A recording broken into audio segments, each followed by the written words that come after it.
오늘 우리에게 주신 하나님 말씀입니다. 출애굽기 20장 12절 말씀, 그리고 신명기 5장 16절 말씀입니다. 우리 먼저 출애굽기 20장 12절의 말씀을 함께 읽어보겠습니다. 구약 성경 112쪽에 있습니다.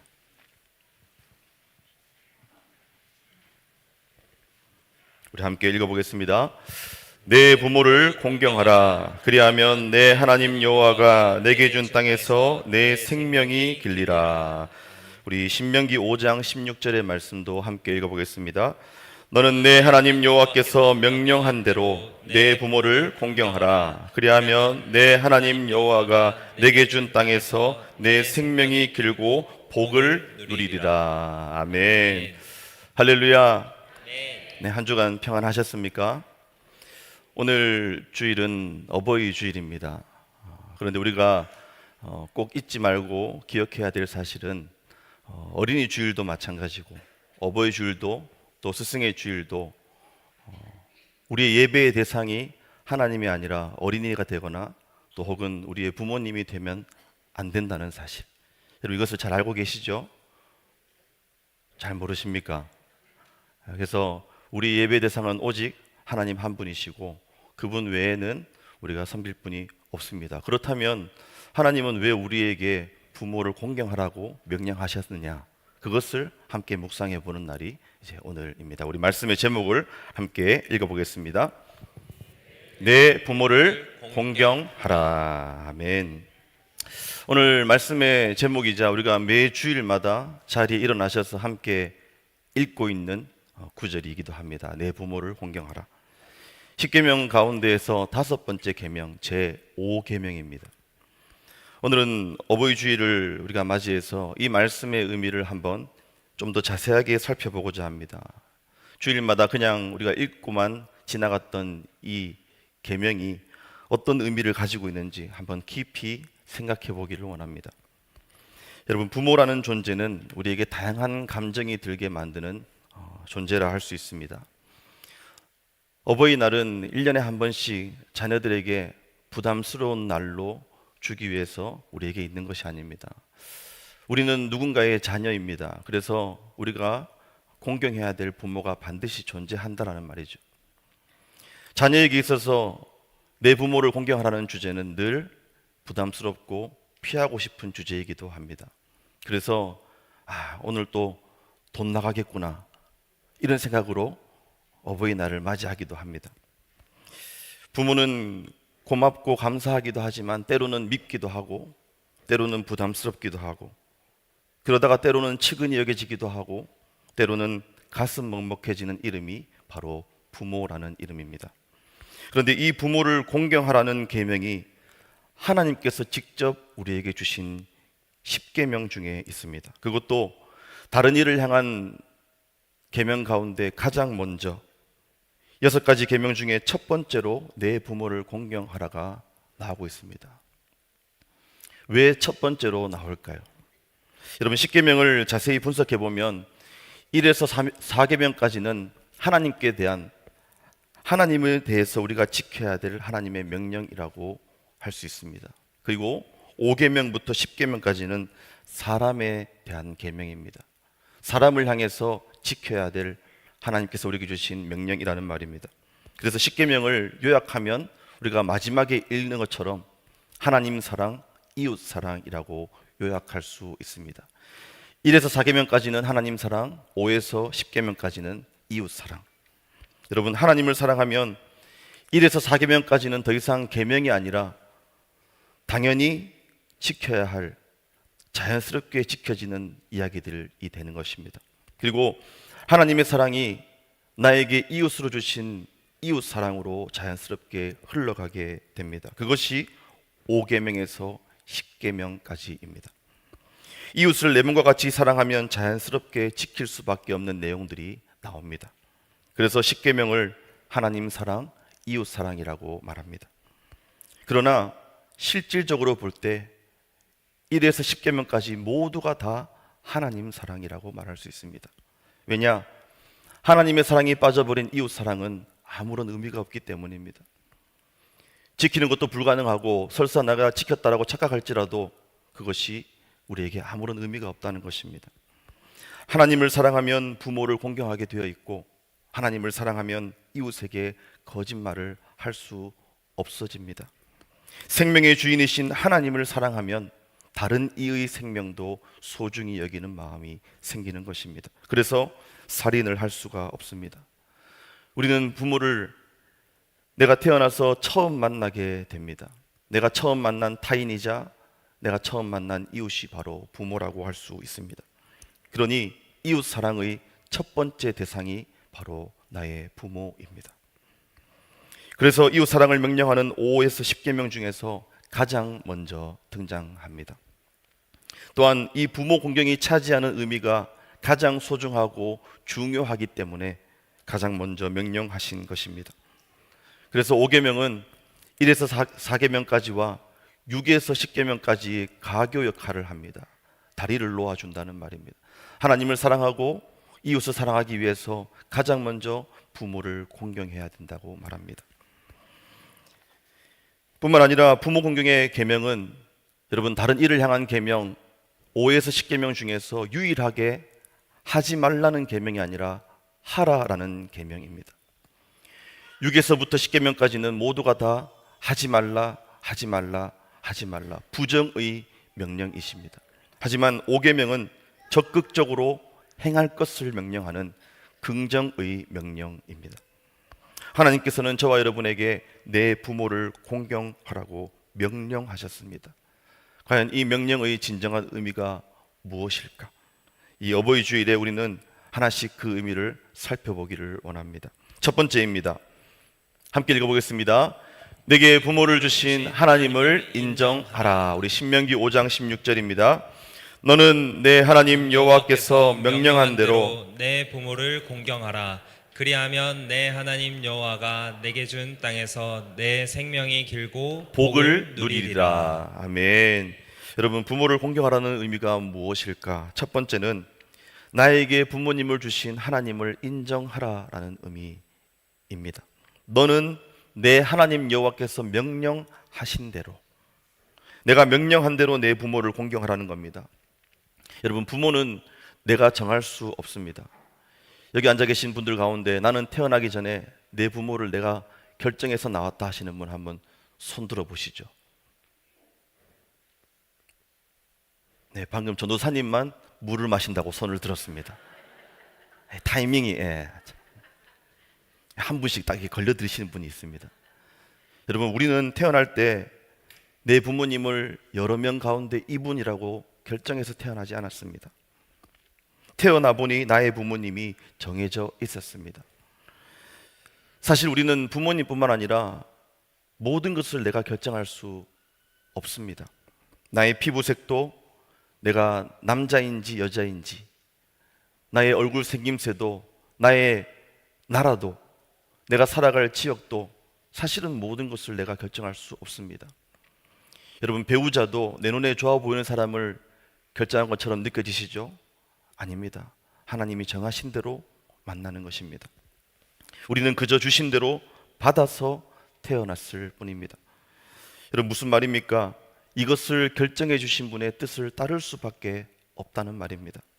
그래서 때로는 우리 마음 가운데 원망의 마음이 들 때가 있습니다.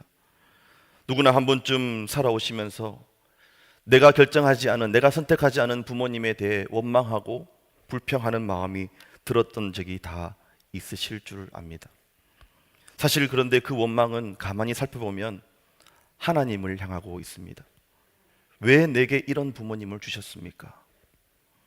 다른 집의 부모님은 이런 것도 해주고 저런 것도 잘하시고 돈도 많고 너무나 화목해 보이는데 내 부모는 이것도 마음에 안 들고 저것도 마음에 안 들고 잔소리는 너무 심하고 사사건건 참견하고.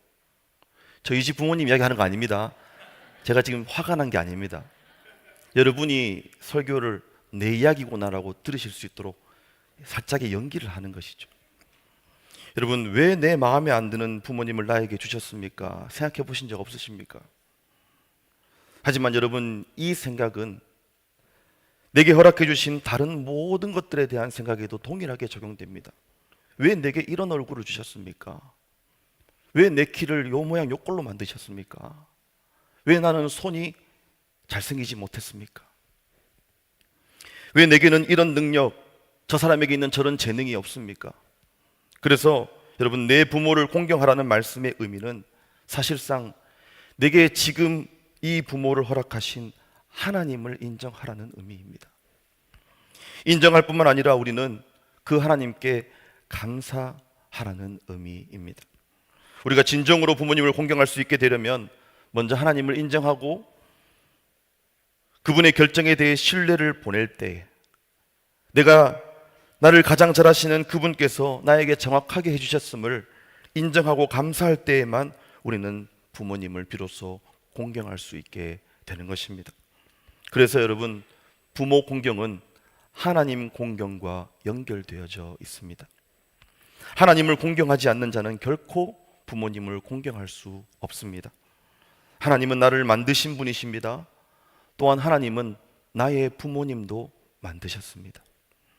시편 기자는 이렇게 고백합니다. 시편 139편 13절 말씀 함께 읽어보겠습니다.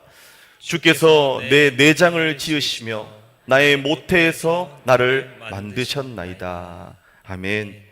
여러분, 나의 내장을 지으셨고 나를 모태에서 지으신 그 하나님께서 어느 사람의 태에서 나를 지으실지를 결정하지 않으셨겠습니까?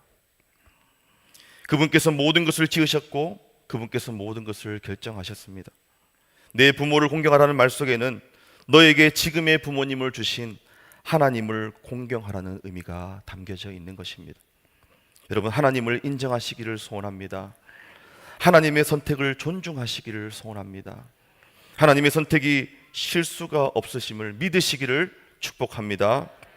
두 번째입니다. 함께 읽어보겠습니다. 진짜 부모를 공경해야 육신의 부모를 공경할 수 있습니다. 우리 히브리서 12장 9절 말씀 함께 읽어보겠습니다. 또 우리 육신의 아버지가 우리를 징계하여도 공경하였거든 하물며 모든 영의 아버지께 더욱 복종하며 살려 하지 않겠느냐. 아멘. 여러분, 내 부모를 공경하라는 말의 진정한 의미가 무엇인가? 두 번째로 살펴볼 것은 진짜 부모를 공경해야 육신의 부모를 공경할 수 있다라는 의미입니다. 여러분, 히브리서 12장 9절의 말씀은 우리에게 두 아버지가 계신다라고 말씀하고 있습니다. 하나는 육신의 아버지이고 또 하나는 영의 아버지입니다. 육신의 아버지가 우리를 징계하여도 육신의 아버지는 나를 징계하실 수 있구나. 여러분, 성경은 부모의 징계를 인정하고 있습니다. 매를 대는 것에 대해서 부모도 머뭇거리지 마시고 자녀도 그것이 마땅함을 알아야 합니다. 왜냐하면 여러분, 징계는 사랑하는 자에게만 하는 것이기 때문입니다. 사랑하지 않으면 징계할 필요도 없습니다. 그러면서 징계를 하여도 무엇이라고 말씀하느냐? 그 부모를 공경해야 함을 말씀하고 있습니다. 여기서도 오늘 우리가 살펴본 내 부모를 공경하라, 공경의 개념이 나옵니다. 여러분, 그럼 공경의 개념에 대해서 잠시 생각해 보겠습니다. 성경은 왜 내 부모를 사랑하라고 하지 않고 내 부모를 공경하라고 하셨을까요? 여러분, 이런 생각해 보신 적 없습니까? 하나님은 내 힘을 다해서, 목숨을 다해서, 뜻을 다해서 사랑하라 하셨지 않습니까? 그런데 왜 내 부모는 공경하라고 하셨을까? 뭔가 좀 생각해 볼 문제가 있다 싶지 않습니까? 여러분, 공경하다라는 원어를 살펴보면 카베드라는 단어를 쓰고 있습니다. 카베드, 무겁다라는 의미입니다. 이것을 그대로 직역하면 이렇게 됩니다. 내 부모를 카베드하라. 내 부모를 카베드라는 말이죠. 그 말은 내 부모를 무겁다, 내 부모를 무겁게 하다, 혹은 내 부모를 무거워하다, 무겁게 여겨라, 이런 뜻이 된다는 말입니다. 여러분, 부모님을 공경한다는 것은 부모님의 존재와 권위를 가볍게 여기는 것을 말하지 않습니다. 그것은 곧 내 삶에서 부모님에게 무거운 비중을 둔다라는 말입니다. 부모님의 말씀을 무겁게 여기고 부모님의 뜻을 가볍게 여기는 것이 아니라 그 뜻을 따르려고 하는 것, 그것이 곧 공경의 의미라는 것입니다. 매튜 헨리라는 사람은 자신의 주석에서 이 부분을 이렇게 해설했습니다. 공경이란 내면의 경의와 외면적인 예의가 결합된 상태이다. 내면의 경의와 외면적인 예의가 결합된 상태, 그것이 공경이라는 겁니다. 내면적으로도 경의를 표하면서 당연히 외면적으로도 예의를 갖추는 것, 이 둘이 동시에 이루어지는 상태가 공경이라는 것입니다.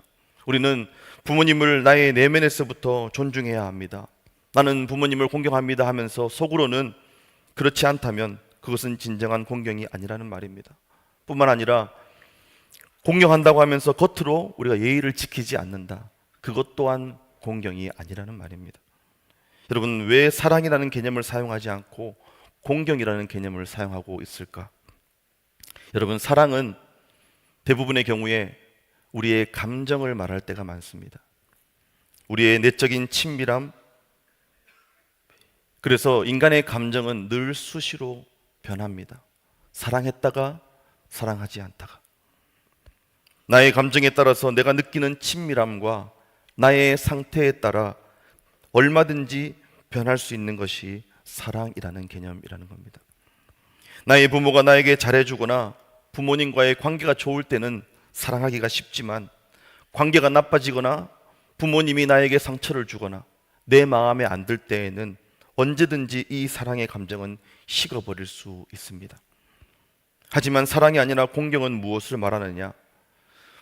부모님이 사랑받을 만한 행동을 했느냐의 여부와 상관이 없이 그분께서 내가 이 땅에 생명을 가지고 태어날 때 생명의 통로가 되어주셨다는 사실 그 자체에 대한 예우를 갖추는 것입니다. 그러니 감정의 문제가 아니라 자세와 태도의 문제를 말하는 것입니다. 그분이 없었으면 나는 존재할 수 없었습니다. 즉 다시 말해서 공경은 감정이 아니라 의지적인 결단이요 명령이자 행동이며 태도인 것입니다. 내가 공경하기로 결단하는 것입니다. 그래서 하나님은 사랑이라는 느낌을 우리에게 요구하신 것이 아니라 공경, 즉 어떻게 대할 것인가를 우리에게 물으시는 것입니다. 여러분, 신학적으로 볼 때에 부모는 가정에서 하나님의 대리자라고 봅니다. 우리가 사랑하는 칼빈은 그의 주석에서 이렇게 해설했습니다. 내 부모를 공경하라는 내용을 어떻게 설명하고 있냐면, 질서의 하나님께서 부모에게 나누어 주신 권위에 복종하는 것, 그것이 부모 공경이라고 말하고 있다는 것입니다.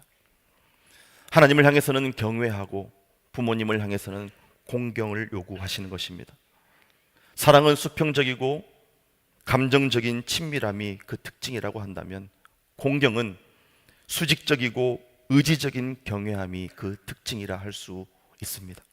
사랑은 상대방의 매력이나 관계의 질에 따라 얼마든지 달라질 수 있지만, 공경은 하나님께서 세우신 질서와 위치를 확인하는 것입니다. 여러분, 사랑하면 어떻게 표현합니까? 아껴주고 좋아해 주는 것으로 표현이 됩니다. 하지만 공경하면 어떻게 표현되는 줄 아십니까? 순종하게 되는 것입니다. 결국에 부모를 공경하라는 말씀의 의미는 부모가 완벽하기 때문이 아니라 그 자리에 부모님을 세우신 하나님의 섭리를 존중하라는 뜻이 되는 것입니다. 이 의미에서 우리는 더 나아가기를 원합니다. 우리가 여기에서 알아야 될 사실은 무엇이냐? 바로 하나님께서 나의 진정한 부모, 나의 진짜 아버지가 되신다는 사실입니다. 하나님은 나의 영의 아버지가 되시고 육신의 아버지는 나를 이 땅에 태어나도록 돕는 통로의 역할을 했습니다. 그래서 나의 진짜 부모이신 하나님을 사랑하고 존중하는 자는 내게 주신 육신의 부모님도 당연히 사랑하고 존중할 수밖에 없는 것입니다. 여러분, 나의 진짜 부모를 먼저 공경해야 합니다. 나의 진짜 부모가 누구이십니까? 나를 이 땅에 태어나게 하신, 생명을 주신 생명의 주관자 바로 하나님이십니다. 여러분, 하나님은 눈에 보이지 않습니다. 그래서 우리에게 눈에 보이는 부모님을 세워 두신 것입니다. 형제 사랑에 대한 개념을 우리는 부모 공경에 대한 개념으로 확장해서 생각해 볼 수 있습니다. 요한일서 4장 20절 말씀을 함께 읽어보겠습니다. 누구든지 하나님을 사랑하노라 하고 그 형제를 미워하면 이는 거짓말하는 자니 보는 바 그 형제를 사랑하지 아니하는 자는 보지 못하는 바 하나님을 사랑할 수 없느니라. 아멘. 분명히 말씀합니다. 사랑할 수 있을 것도 같고 없을 것도 같다가 아니라 아예 없다라고 못을 박으십니다. 여러분, 마찬가지로 눈에 보이는 부모님을 공경하지 않는 자는 당연히 눈에 보이지 않으시는 하나님을 공경할 수가 없습니다. 여러분, 이 개념을 기억하시기 바랍니다. 믿지 않는 자들 가운데에도 부모 공경, 효를 잘하는 자들이 있습니다. 부모님을 공경하고 효도한다고 해서 다 하나님을 사랑하고 믿는 것이 아니라 하나님을 믿고 인정하는 자는 반드시 자신의 부모님을 공경하고 효도해야 되겠다라는 마음이 생긴다라는 것입니다. 여러분, 그것이 참된 신앙이라 할 수 있습니다. 저도 어린 시절에 아무것도 모를, 세상 물정 모르고 뛰어다닐 때 예수님을 만나고 나니까 누가 저에게 가르쳐 준 것도 아닌데 부모님 말씀을 잘 들어야 되겠다는 마음이 제 마음속에 자리가 잡혔습니다. 물론 속을 썩이고 물론 말을 안 들었지만 중심은 그렇게 변화가 되었다라는 말입니다. 때로는 헷갈릴 때가 있을 것입니다. 육신의 부모님의 말씀과 영의 아버지이신 하나님의 말씀이 충돌할 때가 있을 겁니다. 그럴 때 우리는 혼란을 겪게 됩니다. 헷갈리는 것입니다. 부모님의 뜻도 존중해야 되겠고 하나님의 뜻도 존중해야 되겠고, 여러분, 대표적인 것이 주일에 교회 가지 말고 집에서 공부하라 라는 이런 말들과 같은 것들일 겁니다. 이것 외에도 얼마나 많이 있겠습니까? 그럴 때 여러분 어떻게 해야 하겠습니까? 여러분은 이런 상황이라면 어떻게 하실 겁니까? 부모를 공경하라 했으니 부모님 말씀대로 내가 오늘은 교회를 가지 않고 집에서 앉아 있으리, 공부는 하지 않고 일단 앉아는 있으리. 여러분 어떻게 하시겠습니까? 여러분, 이 원리를 기억하셔야 합니다. 진짜 부모가 누구이신지를 먼저 기억하고 그분의 말씀을 따르는 것이 우선입니다. 그리고 육신의 부모의 뜻을 그 다음에 존중해야 하는 것입니다. 여러분, 이 원칙을 세워놓고 나면 더 이상 헷갈리지 않습니다. 영의 부모이신 하나님의 뜻과 육신의 부모님의 뜻이 일치할 때는 쉽게 결정할 수 있습니다. 전혀 어렵지가 않습니다. 그런데 문제는 영의 부모님의 말씀과 육신의 부모님의 말씀, 그 뜻이 서로 일치하지 않을 때, 즉 나의 부모님이 믿지 않는 분일 때, 불신 부모일 때 우리는 갈등이 생기고 힘들어지는 것입니다. 여러분, 물론 믿는 부모님과도 얼마든지 하나님의 뜻 사이에서 갈등은 발생할 수 있습니다. 하지만 상대적으로 놓고 볼 때에 믿지 않는 부모님과 더 많은 갈등, 더 어려움이 있다라는 말입니다. 그럼 나의 부모님이 안 믿는 부모님일 때는, 불신 부모일 때는 어떻게 부모님을 대해야 하는가? 세 번째입니다. 함께 읽어보겠습니다. 안 믿는 부모, 불신 부모는 어떻게 대할 것인가? 여러분, 내 부모를 공경하라고 하셨으니까 믿지 않는 부모님도 공경해야 마땅하지 않습니까? 여러분 어떻게 생각하십니까? 여러분 생각을 해보시라고 질문을 드리는 거지 사실 여러분의 생각이 궁금하진 않습니다. 왜냐, 여러분의 생각보다 더 중요한 건 성경이 뭐라고 말하고 있는지가 중요하기 때문에. 지금 말씀이 여러분 귀에 들리는 이 순간에 여러분 속에 있는 생각을 한번 끄집어내 보시라는 말입니다. 그리고 성경이 말씀하는 것과 내 생각을 비교해 보라는 겁니다. 내가 말씀을 비추어 볼 때 이 내 생각이 잘하고 있구나, 잘못되었구나, 그것을 끊임없이 교정하는 시간이 설교 시간이기도 합니다. 여러분, 안 믿는 부모님의 뜻을 존중하고 공경해서 주일에 교회 가지 말라고 하면 여러분 교회 안 나와야 하십니까? 어떻습니까? 믿지 않는 부모님이 제사 지낼 때 여러분 보고 절하라고 하면 여러분 절해야 합니까? 좀 더 나가 볼까요? 천국 그런 거 없다. 지옥이 있으면 엄마랑 같이 가면 된다. 지옥 가자. 여러분, 요즘은 아들 군대 보내놓고도 엄마가 군대에 전화해가지고 니 왜 거기 있노? 빨리 오나? 이런 시절이라고 합니다. 엄마 허락 안 받고 갔다고. 여러분, 어떤 초등학교는 우리 이렇게 현장학습 같은 거 가지 않습니까? 현장학습 가서 놀이공원에 갔나 봅니다. 아이가 줄을 서 있는데 날이 많이 더웠다고 합니다. 현장에 나가 있는 선생님한테 학부모가 전화가 온 거예요. 내 아이가 어디 줄 서 있는데 지금 목마르다 하니까 물 좀 갖다 달라고. 여러분, 지옥도 엄마가 같이 가자 하면 따라가야 됩니까? 어떻게 생각하십니까? 여러분, 믿지 않는 부모님, 불신 부모님도 하나님의 명령대로 내 부모를 공경하라고 하셨으니 공경해야 하는 건 맞지 않습니까? 어떻게 대해야 합니까? 많은 분들이 이런 부분에 대해서 고민하고 실제적인 어려움을 겪는 것을 보게 됩니다. 여러분, 답은 항상 성경 안에 있습니다. 말씀 속에 답이 있습니다.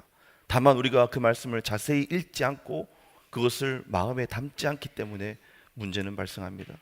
여러분, 성경을 자세히 읽어보시면 내 부모를 공경하라 할 때 하나님께서 조건을 제시하신 적이 없다는 것을 우리는 알 수 있습니다. 믿는 부모일 경우에만 내 부모를 공경하라고 말씀하시지 않았습니다. 조건, 너는 믿는 부모일 때만 그의 말을 들을지어다, 이런 것이 없습니다. 그냥 내 부모를 공경하라 라고 기록되어 있습니다. 그 부모가 믿는 부모이든 믿지 않는 부모이든 상관없이. 또한 더 들어가 보면 믿는 부모 가운데서도 잘 믿는 부모이든 잘 믿지 못하는 부모이든 상관없이, 그러니 부모의 자격이나 현재의 신앙 상태를 조건으로 내세우신 적이 단 한 번도 없다는 것을 우리는 깨달아야 합니다. 부모님은 그 존재 자체로 나의 공경의 대상이신 것입니다.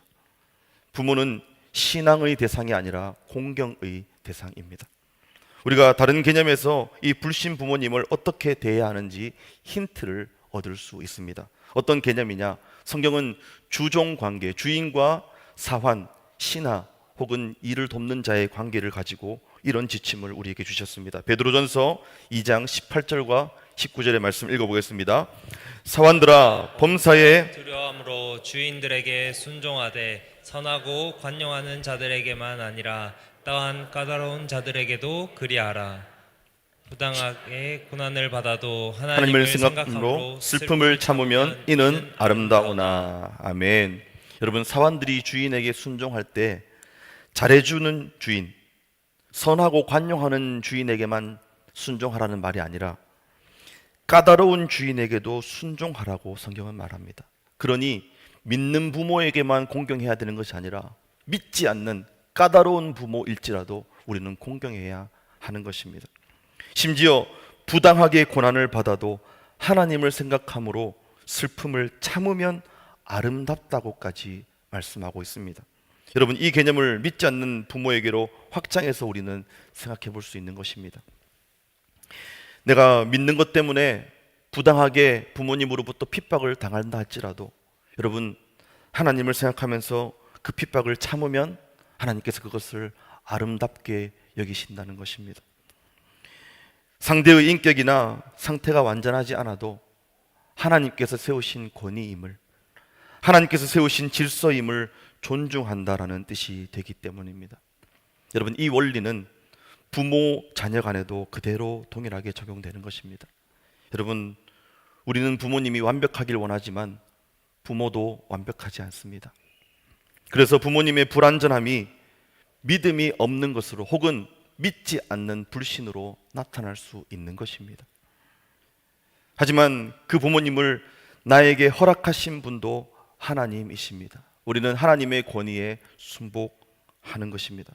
여러분, 그렇다면 하나님의 뜻과 부모님의 뜻이 충돌할 때 어떻게 해야 하느냐?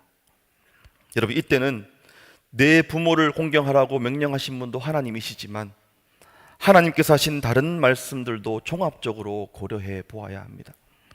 이 말씀만 놓고 생각해서는 안 된다는 말입니다. 앞서 말씀드렸다시피 우선순위의 문제가 작동하기 시작합니다. 여러분, 작년 어버이 주일에 살펴보았던 에베소서 6장 1절의 말씀이 우리에게 아주 중요한 기준을 말씀해 주고 있습니다. 함께 읽어보겠습니다. 자녀들아, 주 안에서 너희 부모에게 순종하라. 이것이 옳으니라. 아멘. 작년 어버이 주일 말씀을 제가 한번 이 말씀을 준비하면서 한번 찾아보았습니다. 여러분 기억하실지 모르겠지만 제목이 100% 되는 방법이었습니다. 부모에게 잘하면 100% 된다라고 성경이 약속했다라는 것. 여러분 작년에 우리는 에베소서 6장을 말씀을 가지고 은혜를 나누었습니다. 거기에 뭐라고 말합니까? 주 안에서라는 아주 중요한 기준을 말씀하고 있습니다.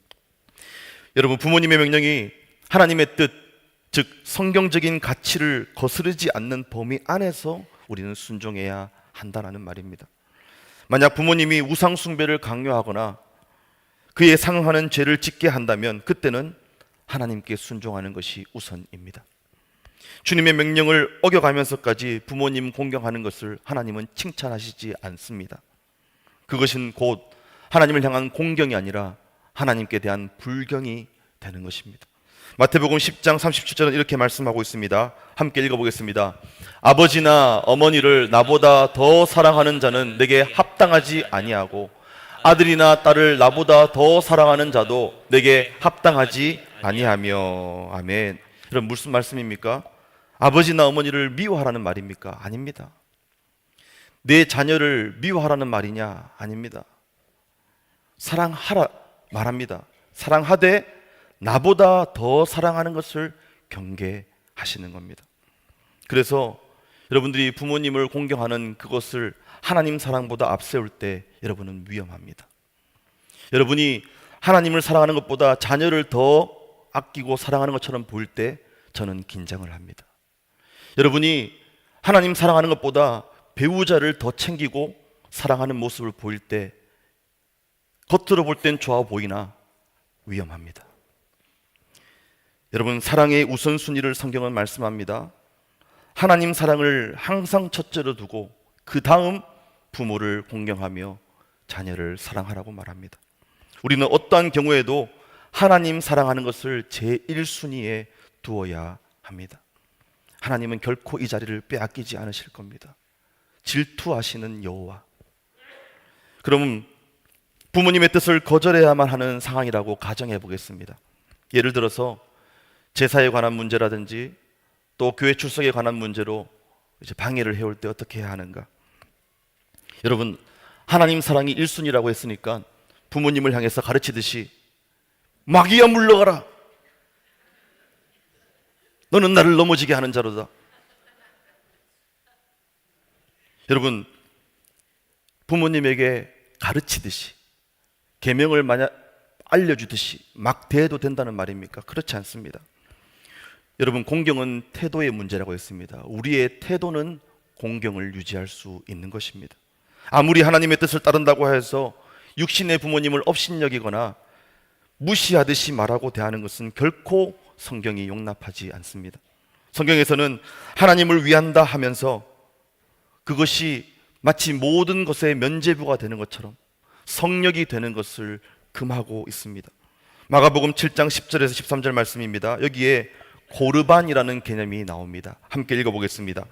모세는 내 부모를 공경하라 하고 또 아버지나 어머니를 모욕하는 자는 죽임을 당하리라 하였거늘 너희는 이르되 사람이 아버지에게나 어머니에게나 말하기를 내가 드려 유익하게 할 것이 고르반 곧 하나님께 드림이 되었다고 하기만 하면 그만이라고 하고 자기 아버지나 어머니에게 다시 아무것도 하여 드리기를 허락하지 아니하여 너희가 전한 전통으로 하나님의 말씀을 폐하며 또 이 같은 일을 많이 행하느니라 하시고. 아멘.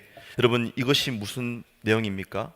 하나님께 드렸다, 하나님께 드림이 되었다라고 하면 부모님도 아무 말씀 안 하시니까, 거기에 대해 입을 대지 않으시니까 부모님께 드리기 싫어서 하나님께 드렸습니다, 고르반 했습니다라고 말만 하고 부모님을 챙기지 않는 겁니다.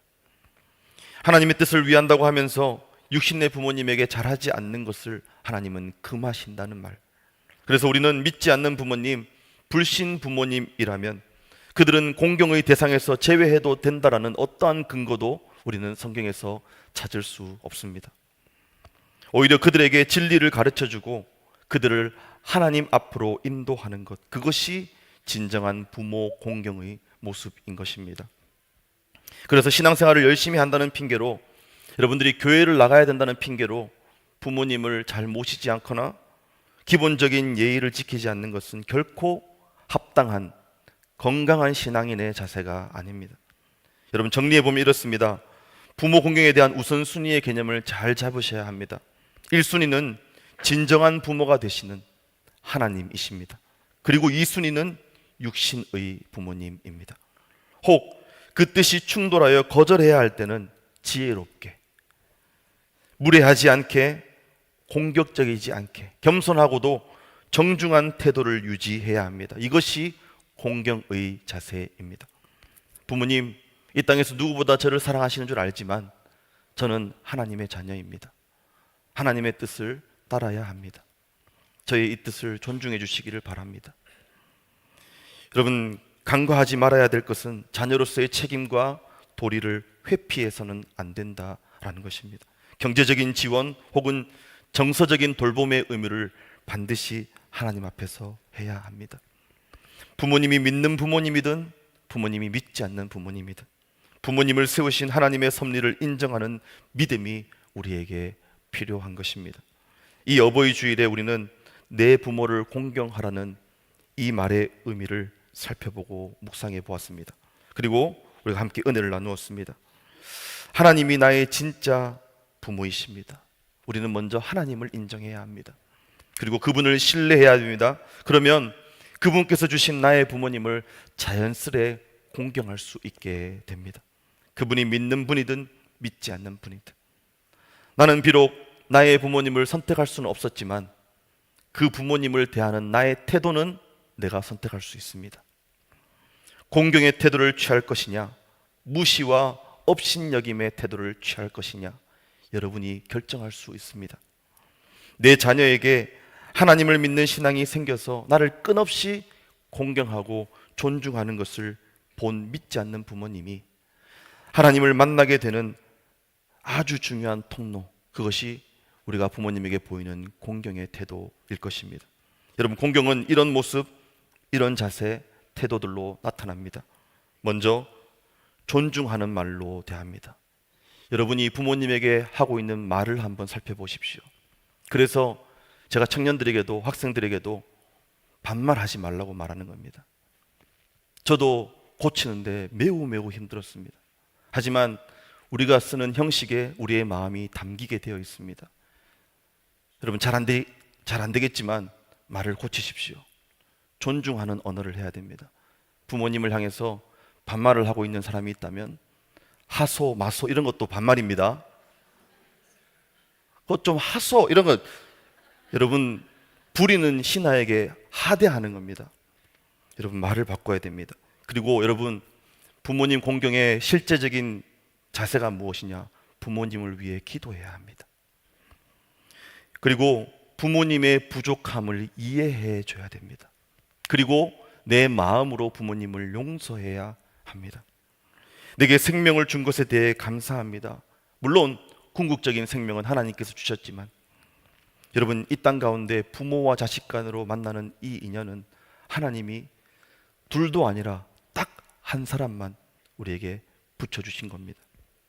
그리고 여러분, 부모님을 많이 축복해 드려야 됩니다. 그것이 우리가 할 수 있는 공경입니다. 우리가 오늘 들은 이 말씀을 잊지 않으시는 우리 어버이 주일 되시기를 예수님의 이름으로 축복합니다. 우리 이제 말씀을 기억하며 함께 기도하기를 소원합니다. 기도하실 때 나의 영의 아버지, 진짜 아버지가 되시는 하나님을 인정하게 해주시옵소서. 왜 내게 이런 부모를 주셨냐라고 하나님을 향하여 원망하지 않게 해달라고. 만약 그런 마음이 있었다면 주님 용서해 주시옵소서. 하나님의 선택을 신뢰하지 못했던 이 죄악을 회개합니다. 주님, 저를 긍휼히 여겨 주시옵소서. 또 기도하실 때 불완전한 부모님일지라도 그분을 세우신 분이 하나님이십니다. 하나님께서 세우신 권위임을 제가 고백합니다. 부모님을 위해 기도하게 해주시옵소서. 부모님을 용납하는 마음을 저에게 허락해 주시옵소서. 그리고 믿지 않는 부모님도 하나님을 알게 하도록, 하나님께로 인도하는데 쓰임받는 자녀가 되도록 저에게 은혜를 부어달라고 이 시간 말씀 기억하면서 통성으로 합심하여 주여 찾고 기도합니다. 주여,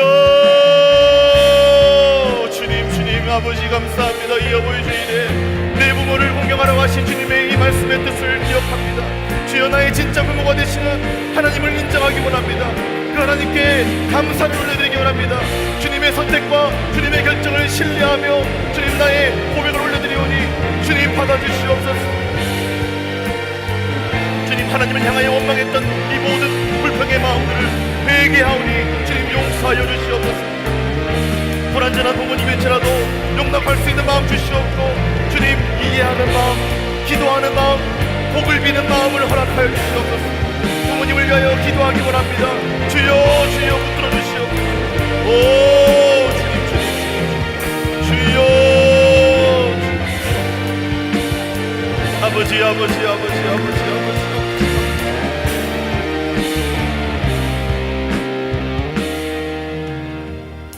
우리 다시 한 번 더 기도하겠습니다. 여러분, 이 말씀을 듣고 실제로 이 말씀을 내 삶에 적용하는 것, 부모님을 위해 실제로 기도하는 겁니다. 여러분, 부모님의 기도 제목, 부모님의 불편함, 무엇이 필요한지를 여러분 묻고 그것을 나의 기도 제목으로 계속해서 삼아야 됩니다. 여러분, 이 말씀을 듣고 돌아가실 때 부모님에게 꼭 한번 전화하십시오. 그 말은 매주일 말씀 듣고 난 다음에 하나님께도 한번 전화하셔야 된다는 겁니다. 그게 뭐냐? 기도입니다. 여러분, 실제적으로 부모님은 내가 바빠서 못 오는 줄 알고 계십니다. 원하는 건 뭐냐? 나를 기억하고 있고 목소리를 듣고 싶어 하신다는 거예요. 아, 잘 지내고 있구나, 잘 먹고 잘 생활하고 있구나. 여러분, 말씀대로 행하게 해달라고 우리가 계속해서 고백하는 것, 순종하는 겁니다. 여러분, 전화를 잘 안 하시는 분들 자주 전화하시고, 전화해서 끊을 때는 화내면서 끊지 마시고, 처음에 부드러운 마음으로 전화하셨다가 끝낼 때에도 부드러운 마음으로 끊으십시오. 이번에 기도하실 때 주님, 나의 부모님이 날이 갈수록 믿음이 더해지는 은혜를 허락해 주시옵소서. 나의 부모님의 건강을 붙잡아 주시옵소서. 만약 믿음이 없는 부모님이시라면 하나님, 나의 부모님을 찾아와 만나 주시옵소서. 또한 육신의 부모님이 이미 천국 가시고 안 계신 분들이라면 그분들은 나의 진정한 부모가 되시는 하나님을 날이 갈수록 더 공경하고 사랑하는 자로 만들어 달라고, 또 우리 교회 안에 나의 부모님과 같은 연로하신 분들을 잘 섬기게 만들어 달라고, 내가 부모라면 나의 자녀에게 이 믿음의 부모가 되게 만들어 달라고, 우리 다시 한 번 더 합심하여 통성으로 우리 기도하겠습니다. 주여, 주여, 주여, 주여. 주님, 제 아버지를, 제 어머니를 붙잡아 주시옵소서. 주님, 날이 갈수록 건강을 붙잡아 주시옵소서. 주여, 믿음을 더해 주시옵소서. 주님, 믿음이 없는 부모님이시라면 하나님, 나의 부모님을 만나 주시옵소서. 육신의 부모님 천국 안 가시고 주님 붙들어 주시옵소서. 아버지, 주여, 주여,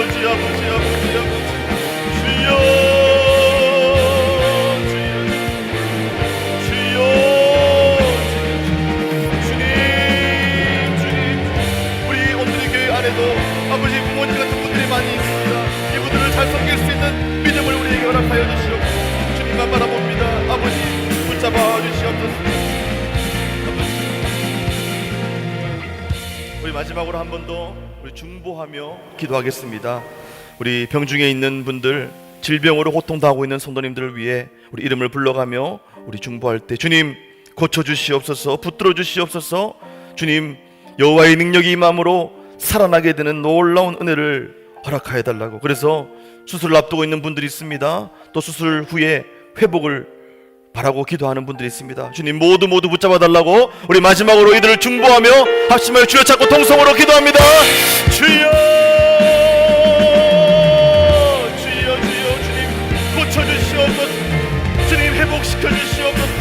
주님, 의사의 손을 붙잡아 주시옵소서. 주님, 약을 먹을 때에 여호와의 능력이 임하게 하여 주시옵소서. 치료하시는 여호와 나빠지신 주님의 능력이 우리 가운데 충만히 임하게 하여 주시옵소서. 오 주님, 붙잡아 주시옵소서. 주여,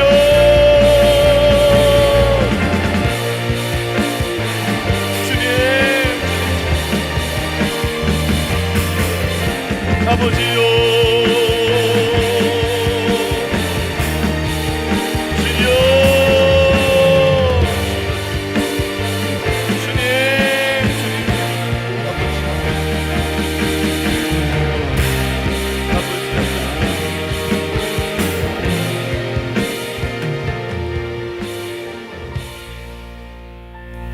하나님 아버지, 하나님을 아버지라 부르는 하나님의 자녀들이 이 자리에 모여 있습니다. 이 어버이 주일에 내 부모를 공경하라고 명령하신 아버지의 뜻을 깊이 묵상해 보았습니다. 하나님 아버지께서 나의 진짜 부모가 되심을 고백합니다. 하나님을 공경하면 자연스레 육신의 부모님도 공경하게 되는 줄 믿습니다. 내게 육신의 부모님을 허락해 주신 분이 하나님이심을 인정하게 해 주시옵고 감사를 드리게 하여 주시옵소서. 불완전한 부모님을 이해하는 마음 주시옵고 용납하게 하여 주시옵소서. 용납할 뿐만 아니라 위에서 날마다 기도하는 자녀 되게 하여 주시옵소서. 육신의 부모님을 원망하고 불평했던 죄악이 있다면 용서해 주시옵고 주 안에서 부모에게 순종함으로 장수의 축복, 이 땅에서 잘되고 복받는 은혜를 우리 모두에게 허락하여 주시옵소서. 감사드리며 예수님의 이름으로 기도 올리옵나이다. 아멘. 아멘.